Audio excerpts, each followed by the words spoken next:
Look out now, it's the Bourbon and Banter podcast, the biggest and most honest podcast in all of bourbon. That's right, friends and neighbors, do not adjust your podcast player. We are back and better than ever. We got everything you need to drink curious right here, so sit back, grab a pour, and check your feelings at the door, because we're here to lay it down for you as only Bourbon and Banter can. After a 19-month hiatus that may or may have not been initiated by the South African government, Pops and Bob are ready to go at it just in time for Bourbon Heritage Month, the best damn time of the year. We've got plenty of donuts, ice cream, barbecue, and of course bourbon to fuel this long-awaited and highly anticipated return. So buckle up, snowflakes, because here we go. You know, I can't even count the 19 on my hands, Bob. Can you believe it's been that damn long? Well, I had a defect at birth, so actually I can almost get there. I'm 17, but you know. Yeah, you don't limit your defects to one. We know the story. But it's good you found a nice family. That's very important. But it's good to have you back. It's good to be back. And I want to welcome back all of our listeners, all 10 of them that are still subscribed on Apple Music. We're thrilled to be back here. 19 months is a hell of a long time. And as Bob alluded to in the opening, we had an issue, and that's why we disappeared. And it's just recently that we can talk about it. So let me break that down for you really quick. We were going great, right? You know, this is our 38th episode. That means we had 37 in the can. And suddenly, Bob disappeared. He went off the radar, couldn't find him. His wife couldn't find him. The authorities couldn't find him. And we're like, what the hell happened? Well, long story short, Bob resurfaced, looking a little worse for wear. I have to admit, you're looking better now, but a little worse for wear. I feel better now, yes, but I was put through the ringer for a while. You lost some weight. You were hungry for donuts. And basically, folks, some people we irritated came after us, and I run just a little bit faster than Bob, and they snagged Bob. Someone, maybe from South Africa, snagged Bob. They took him, they hid him somewhere. We couldn't find him. Government got involved, and they didn't say how it happened, but they got him released. They brought him back here, and he's been in witness protection for about 7 or 8 months, but we're finally ready to come back and hopefully make you laugh, spit out some bourbon. Bob, any PTSD from this whole experience? Well, you know, so some of you who read the blog may have seen me pop up, you know, for a moment there, reviewing some Grater's ice cream. And so I actually did get back a little earlier, but the folks at Grater's sent me a half a dozen pints of that ice cream, and it took me this long I ate them all in one sitting. And I was hospitalized for high lactose content and sugar and all those kind of things. So I'm just now getting out of things, but no, I'm doing better. And we've been having a ball, but yeah, things are back and on the right track now. And I would say we're bigger than ever, but that's not true because Pops and I are both smaller than we used to be. We're still big men, right, but we are smaller than we used to be. So, you know, our mouths have not changed.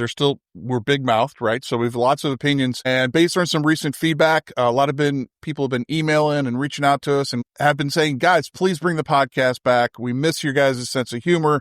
The fact that you don't take everything serious. We're here to double down on that, turn things up a few notches.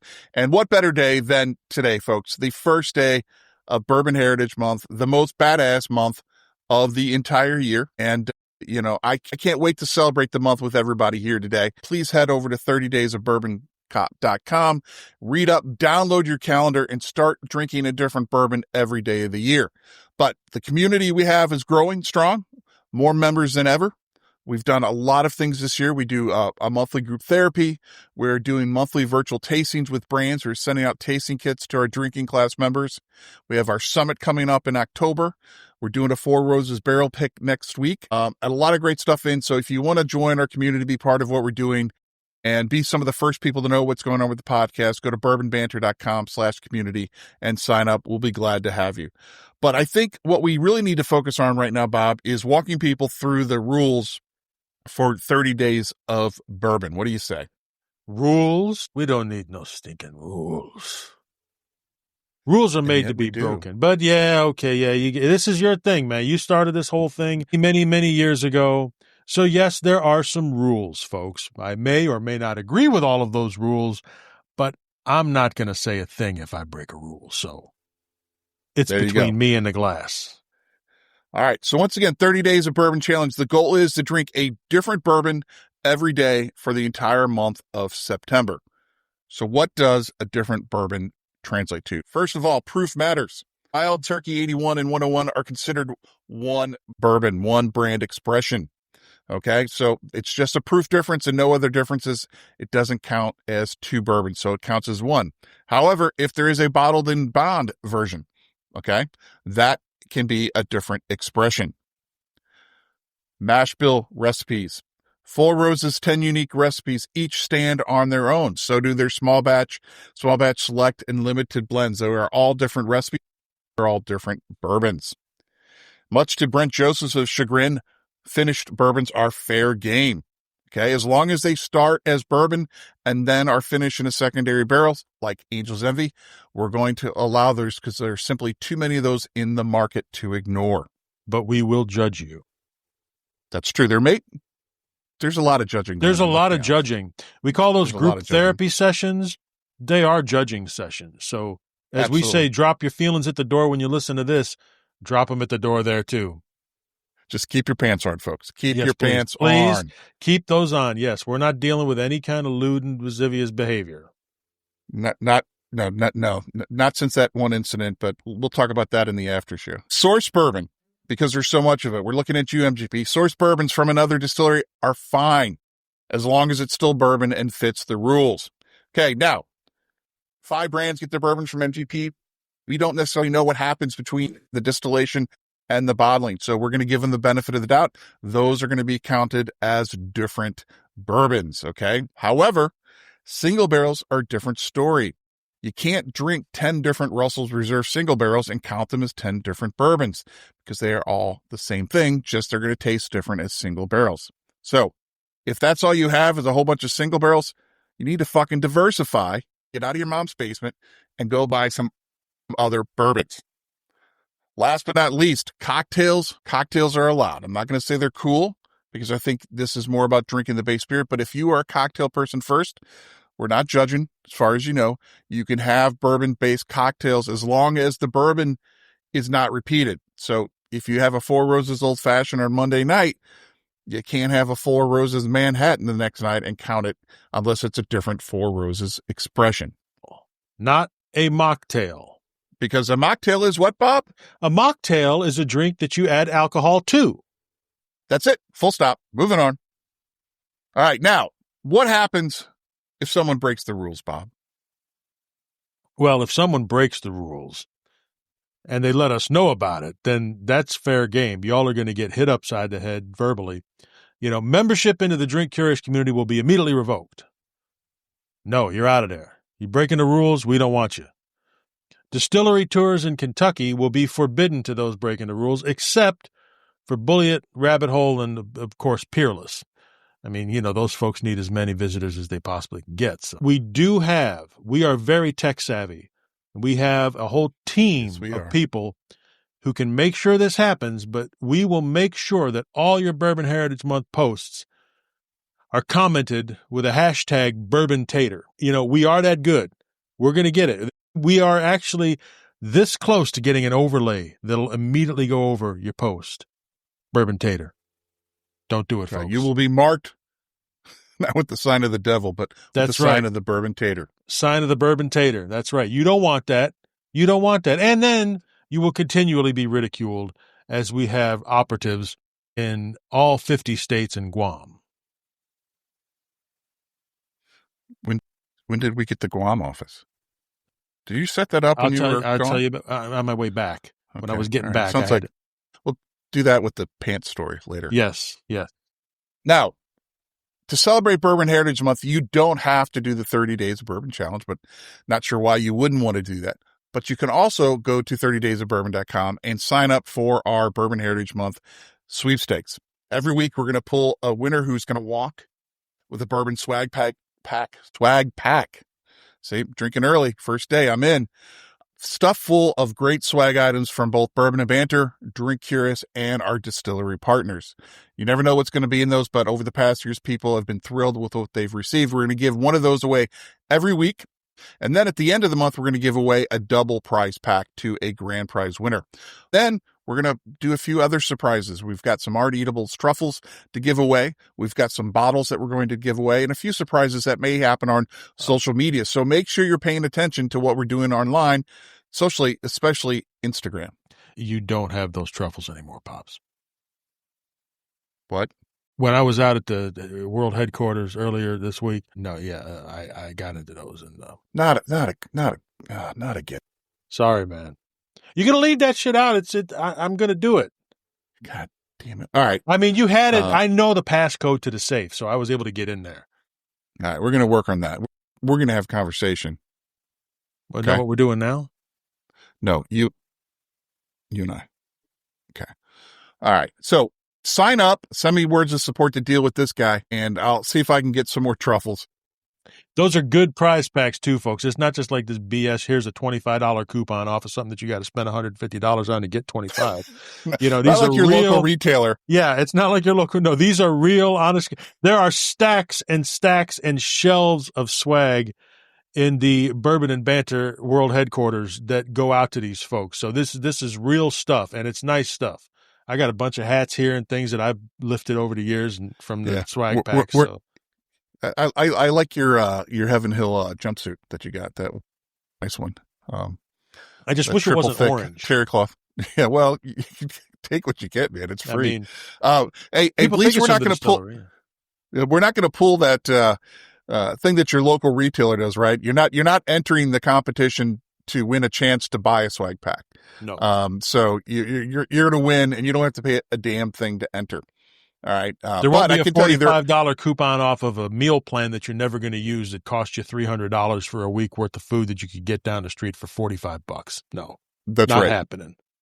But remember, there are ways to earn more entries by sharing it, following us on social media, listening to this podcast. So if you're already here listening and you didn't sign up first, you just lost an opportunity. So go back, sign up again, and get as many points as you can for as many chances to win. All right, so that's it. Bourbon Heritage Month. Let's go get those engines started. Bob and I can tell you some pro tips. Plan ahead, okay? Take the pictures, write it down on the calendar. But most importantly, folks, make sure you're hydrating. This is an opportunity to explore, to drink curious. This is not about getting drunk, knocking yourself out. So be responsible, but have a good time. And we can't wait to interact with you online this month. Be a professional.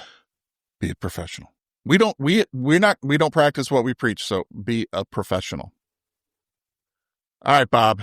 You know, in the past, we would have talked about whiskey news, but you know what we've learned in our hiatus is now more than ever, there's so many people hitting you with all the news updates. And hey, we're doing that now in our award-winning, at least in my mind, Proof of Life newsletter that we start pushing out, where we highlight and kind of cover all the news that's come out over the past week or two with some interesting commentary that you can't get anywhere else. So we're not going to bang that drum again, beat that dead horse.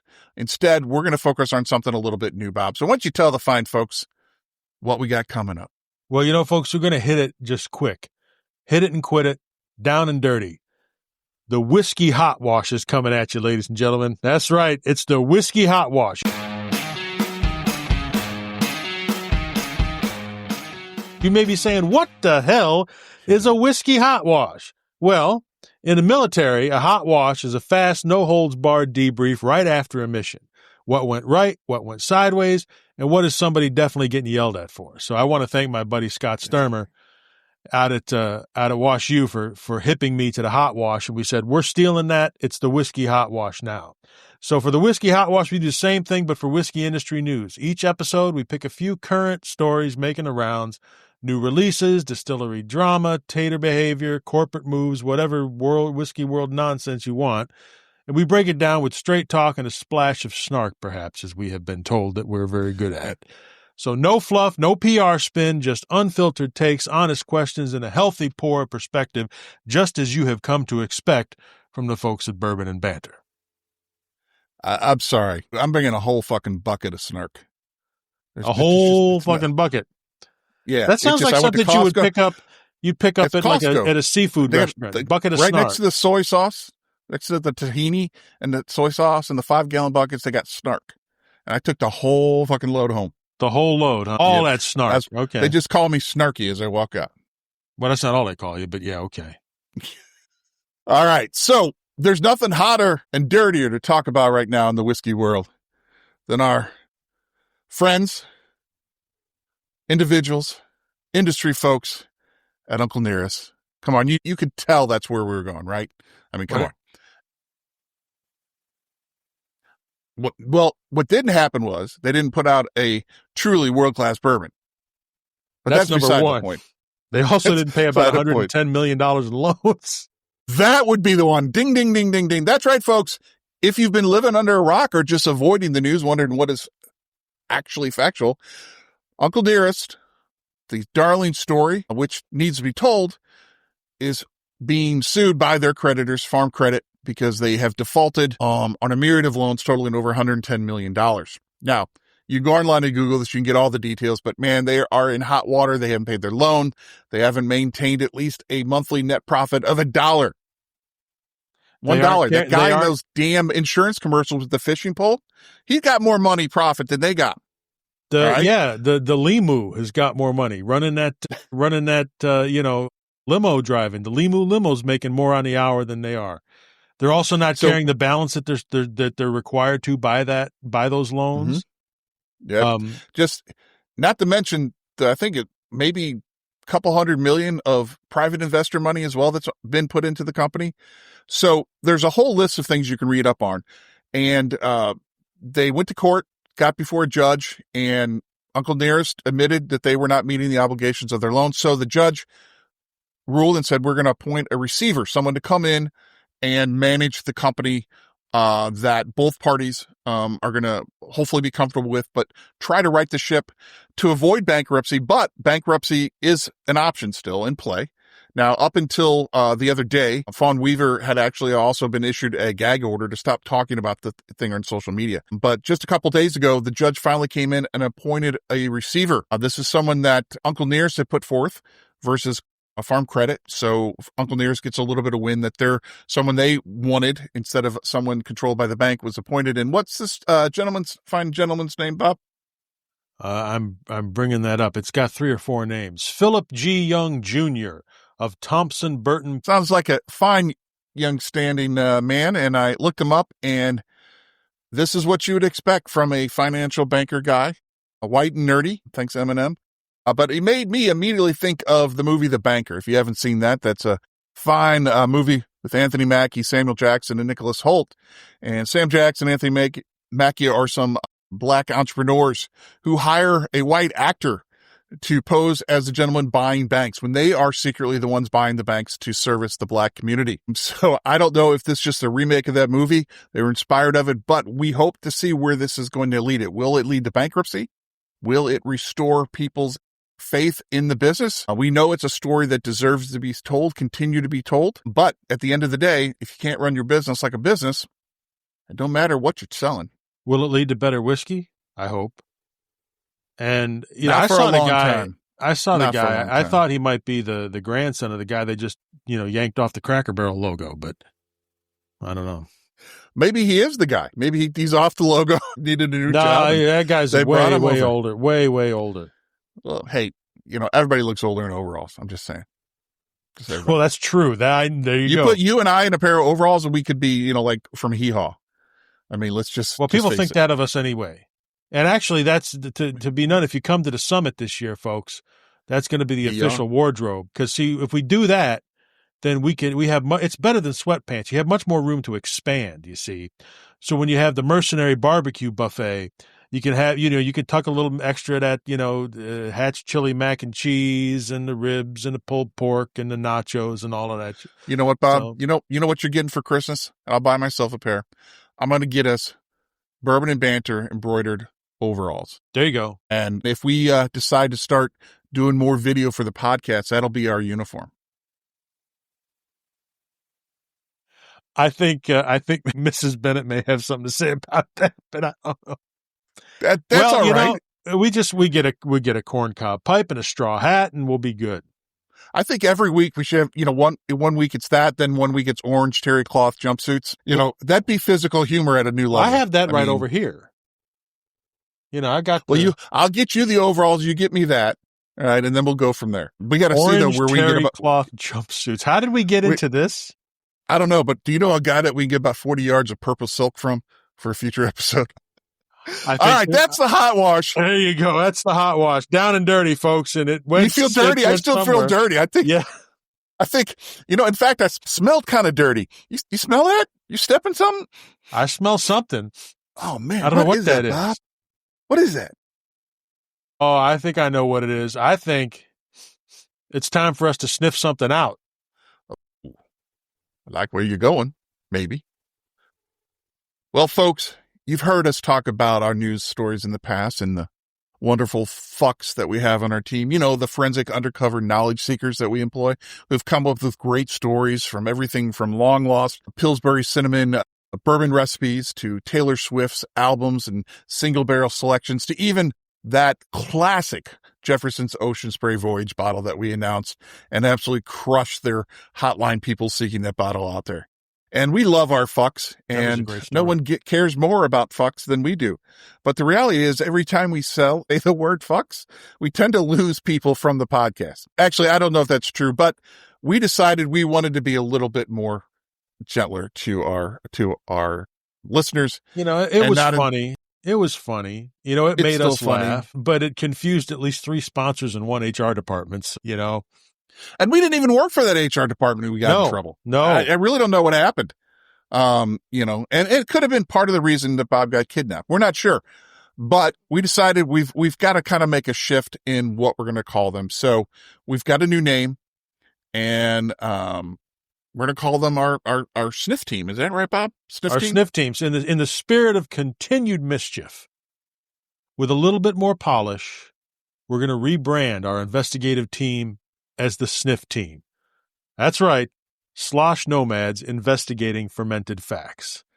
Same mission, pure sniffing genius. out the truth, the drama, and the weird behind the distillery donors, the doors and the PR and the press releases and all the people who have a hand in it. But same mission, just a slightly more family-friendly name that we won't have to bleep every time we go on tour or apply for a media pass. And 70% of taste is smell, so I think this is appropriate. That's very true. And if we had named them after tasting something, that could have been awkward. Yeah, that could be. So the Sniff Report, folks, that's going to be your new go-to for behind-the-scenes bourbon buzz, rumor patrol, and, stories that might get us kicked off a few mailing lists. Let's just say that. New name, same attitude, maybe fewer lawsuits, though. I wouldn't bet against that. No. Well, this one, so they brought us this one, and, we had to come back with a big one. When we left you, Pops mentioned that Taylor Swift single barrel collection, and that didn't even make it. It was so incredibly hot that it didn't even make it out to release. Her diehards, I think Nikki Glaser spent $75,000 on bourbon, and she doesn't even drink bourbon. Mm-hmm. So by now, most of you are aware of that announcement that we made and of the announcement that Taylor has a new album dropping next month. But our Sniff Team sniffed out another story about the pop icon and her involvement with the whiskey world. Many of you will remember the story. I'm sorry, folks. Sometimes I got to read copy. I like it. The Popeye icon? Popeye's off trademark now, so maybe. Well, I don't know. That's actually something I heard about too. Completely different thing, but barrel of spinach, aged Popeye bourbon. I think that's coming down the line. You come back next month for the next episode. We'll talk about that one. That's right. There's all kinds of versions of that song too, but I'm not even going to go there. So anyway, you remember the story that we wrote about her partnering with a number of female distillers to produce a collection of single barrels. As I said, those were gone before her camp even made a formal announcement. Bought up by her most diehard fans that had inside access. Well, now she's rumored to be exploring purchasing a defaulted distillery for her own whiskey line coming off the success of her last collaboration. The possibilities include Garrett County, Luca Mariano Distilling. Now, there's a chance, though, Uncle Nearest could be another option for her. That could trigger a bidding war, though, as our team has also learned about rumblings from interest from Beyonce and possibly from Tyler Perry. Perry could be looking at another Medea movie. The Tennessee location could serve as the inspiration for Medea's whiskey run. Hello. I would love to see that. That would be fantastic. Medea, walking out with his hello, that would be, those are great movies. If you haven't seen the Medea movies, I encourage you, get out there and watch it some. So, but Swift's rumored plans would be to take over operations and build out an entertainment complex beyond anything seen in the industry. As she's maturing in her relationship with Travis Kelce, close friends say that she's looking for a venture where she can spend more time in one place. So it'll allow her to set a routine, possibly grow a family with Kelce, all while embracing the world of America's native spirit. So there were also the rumors about that entertainment venue. With the recent announcement of her new album, Life of a Showgirl, it still makes, it all makes sense. Apparently, their plans would include a recording studio and a center for burgeoning musical talent. Discussions have been happening over the course of the last 15 months, according to our Sniff Team, and they picked up after the first of the year following the insanely successful Eras tour. So, as the foremost experts on Taylor's involvement in the whiskey world, Bourbon and Banter will be sure to keep you up to date as this develops. So who knows where she's going to be buying up or what she's going to be buying up, but, she's going from Life of a Showgirl to America's native spirit, perhaps. I look forward to seeing what she's going to do. Well, she seems to make anything she touches successful, so maybe that's the silver bullet that Uncle Nearest needs right about now. I think that would keep things going, but I think it would also, as you said, that bidding war would get, I think, hot and heated. But it'd be fascinating to watch, which would give us material for months to go, assuming no other foreign nationals come in and abscond with you. Well, I hope not. And with her, it's not a silver bullet; it's a platinum bullet. Yeah, I see what you did there. Yeah. All right, folks. Well, we hope you enjoyed the new Sniff Report, as we're going to call it. And as always, if you have any hot tips or things you've been hearing that you want us to put our Sniff Team out there and chase down, send a note to pops@bourbonbanter.com, and we'll get that into the mix and let you know what we sniff out. All right, folks, I'm still smelling something. Bob, this is driving me nuts. It's like I stepped in a big pile of bourbon bullshit.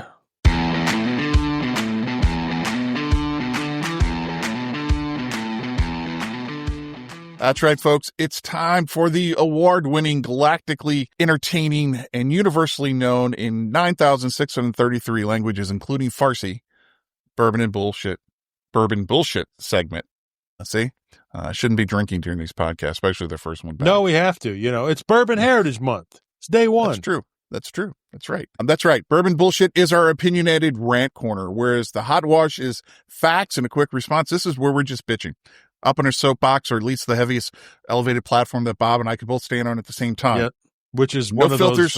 One of those edging stones that you find at Home Depot. Those usually are about the only thing we can stand on without busting. By the way, we're going to have to go get some more. They're kind of crumbling at the edge. Yeah, mine cracked too. We'll talk about that. Yeah. But no filters, no spin, just straight up takes on what's grinding our gears in the whiskey culture this week. All right. So you guys know the drill. We're just going to dive right into this. And we're going to start with one that I wrote about a couple of weeks ago in the Proof of Life newsletter, is the fact that special isn't special anymore. And what I'm referring to is single barrels.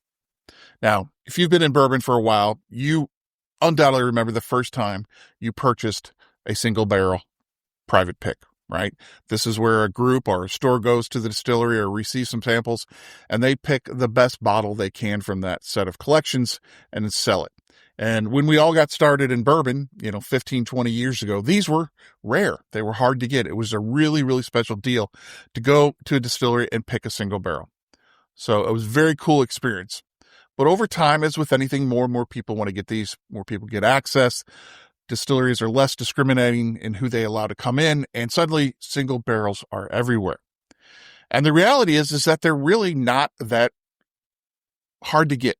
New Riff, who lots of respect for New Riff and what they're doing, they've democratized single barrels. You can just go to their website, say you want to do one. If you've got the money, you can do it. You don't even have to buy a full barrel. You do half barrel, you do quarter barrel. Makes it really easy to get. Jim Beam with their Knob Creek picks, they're everywhere. Solid whiskey, but they are everywhere. Maker's Mark, even the company that you never would thought they would have a single barrel, does have a private selection program, right? Where you make your own blend. Yeah, but I'm going to push back on the Maker's thing because that is perhaps the most unique Hey, no, I'm just thing. laying the landscape here. Yeah. Careful, laying the landscape here. So there's all these opportunities out there. And if you've ever gone on a pick, such as something like Wild Turkey, right? Russell's will roll out 10, 12 barrels for you. And you come in and there's usually 2 slots, a morning pick and an afternoon pick. So if you come in the morning, you have first pick of what they've got rolled out and you pick what you think is the best tasting barrel. And then the afternoon crew comes in and picks from the rest. All right. So some would argue that your pick is only as good as the barrels that were not picked by the people before you. Now, they're all solid whiskey. Unfortunately, my experience has shown that all too often, the barrels put into some of these programs don't really differ that much from what you can buy on the shelf, other than they charge you a little bit more for them.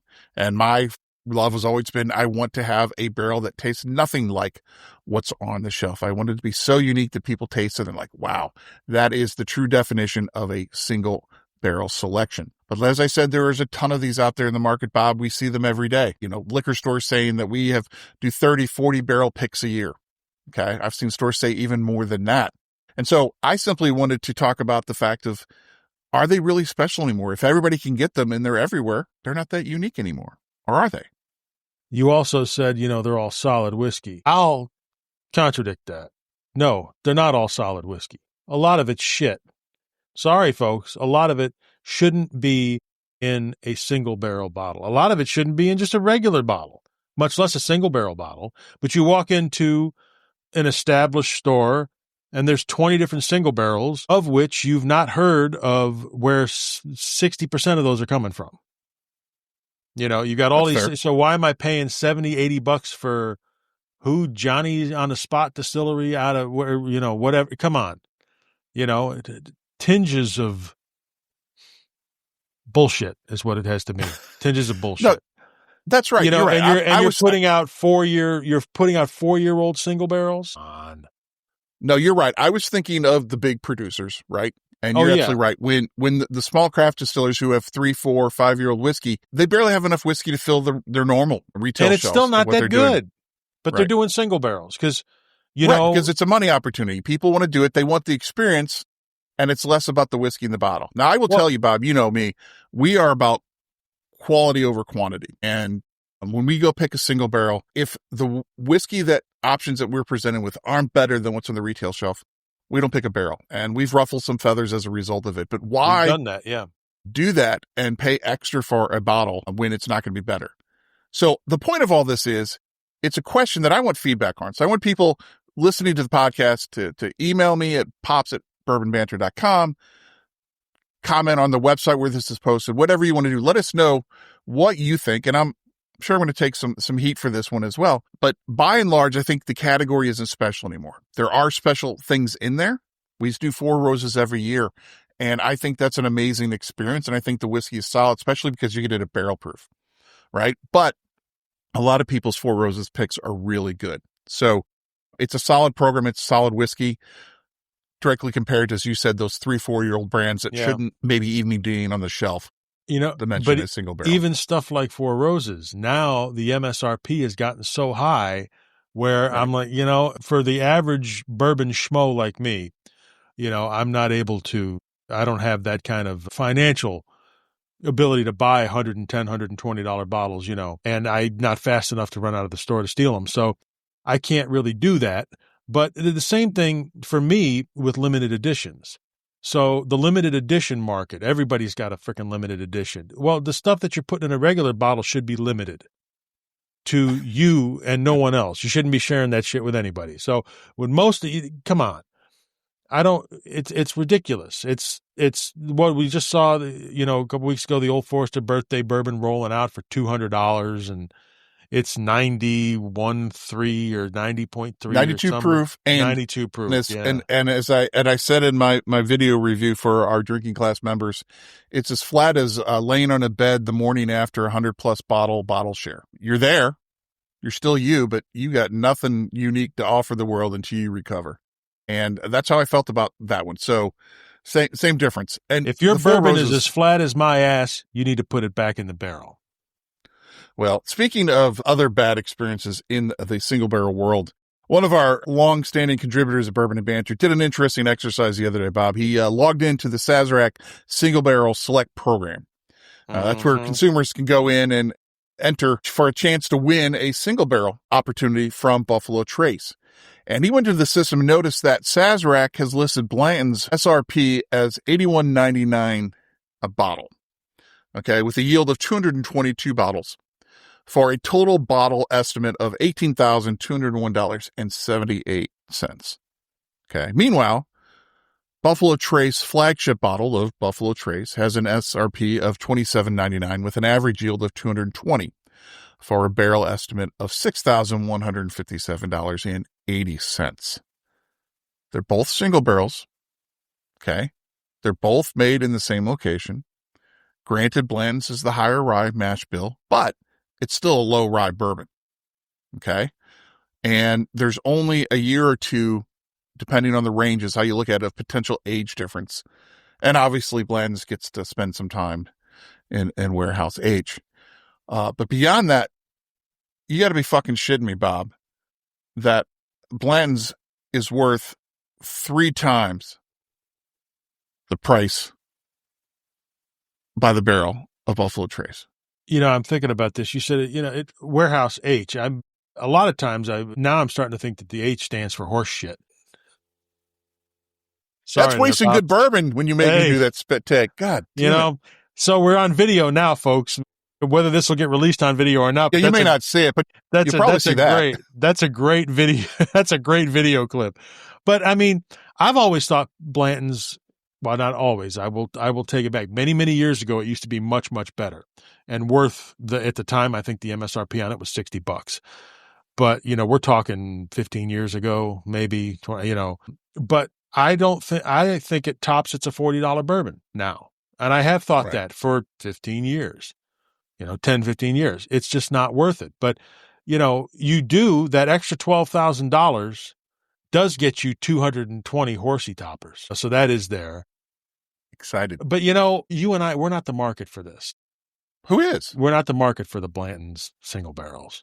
It's the guys this is for those guys who are just getting into bourbon, who see it, know they want to have it, they want to look cool to their friends, and they've typically got a white collar shirt on a blue collar, a blue shirt, and the day trader that goes out and buys a Blanton's on a secondary for $200 and the micro penis crowd. That's basically who this is for. Guys who are trying to make up. I think that's actually a industry acceptable targeting data set that you can buy on Facebook is the micro penis crowd. Yeah, well, it probably is. I mean, they're going to start aging it in Warehouse MP. If you see that on the location there, you'll know what it's for. Guys out spending $200,000 on a sport car, and they go in and buy their Blanton's on a secondary for $250. When you ask them what it tastes like, they say smooth. That's who this is for. All right. Well, the good news is, folks, we could go on for hours about Blanton's and the value proposition for what it's worth. But bottom line, you can spend $18,000 for a barrel of Blanton's, or you can spend $6,000 for a barrel of Buffalo Trace. If you have to choose wisely, because here's what I can tell you. As you start drinking bourbon, the longer you drink bourbon, you're going to get to where we're at on Blanton's.